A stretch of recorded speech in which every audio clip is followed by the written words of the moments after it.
Yemen की jail में फांसी की सजा का सामना कर रही केरल की नर्स निमिषा प्रिया के बचने की उम्मीद अब धुंधली पड़ते हुए दिख रही है। निमिषा को 16 जुलाई को फांसी दी जानी है और इधर भारत में केरल से दिल्ली तक उनके लिए आखिरी कोशिश चल रही है। इस मामले में उम्मीद की किरण धुंधली पड़ गई। सरकार ने सुप्रीम कोर्ट को बताया कि निमिषा प्रिया की फांसी को रोकने के लिए सरकार और कुछ नहीं कर सकती। केंद्र सरकार ने सोमवार को कहा है कि यह दुर्भाग्यपूर्ण है, लेकिन हम क्या कर सकते हैं, इसकी एक सीमा है। सरकार ने कहा कि निमिषा को बचाने का एकमात्र तरीका यह है कि परिवार यमनी व्यक्ति जिसकी मौत हो ब्लडी मनी यानी वित्तीय मुआवजा को स्वीकार करने के लिए सहमत हो।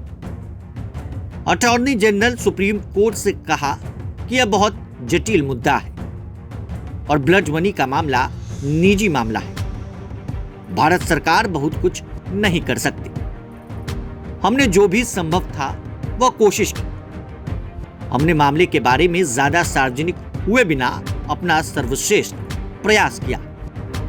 यह दुर्भाग्यपूर्ण है, लेकिन सरकार क्या कर सकती है, इसकी एक सीमा होती है। वहीं जज ने पूछा कि क्या सरकार परिवार के द्वारा जमा किए गए ब्लड मनी पर यमन से बातचीत करने का प्रयास कर सकती है।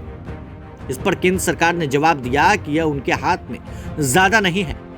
याचिकाकर्ता ने सुप्रीम कोर्ट से कहा कि रियाद का दूतावास इस मामले को संभालता है। हम बस चाहते हैं कि सरकार से कोई जाए और ब्लड मनी स्वीकार करने के लिए परिवार से बात करें।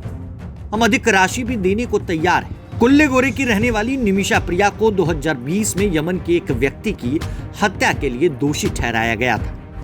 वह उसका व्यापारिक साझेदार था। यह घटना जुलाई 2017 में घटी। पिछले साल नवंबर में यमन की सर्वोच्च न्यायिक परिषद ने उसकी अपील खारिज कर दी थी और देश के सरकारी अभियोजक ने अब आदेश दिया है कि उसे मंगलवार यानी 16 जुलाई को फांसी दे दी जाए।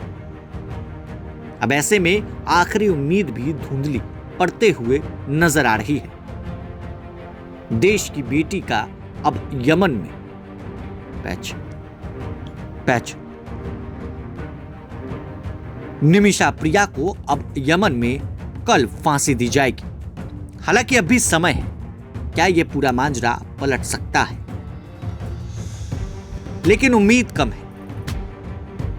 क्या होगा यह आने वाले समय में पता चलेगा। तमाम अपडेट्स के लिए बने रहें प्रभात खबर के साथ। शुक्रिया। प्रभातखबर.com, विश्वास वही, रफ्तार नहीं।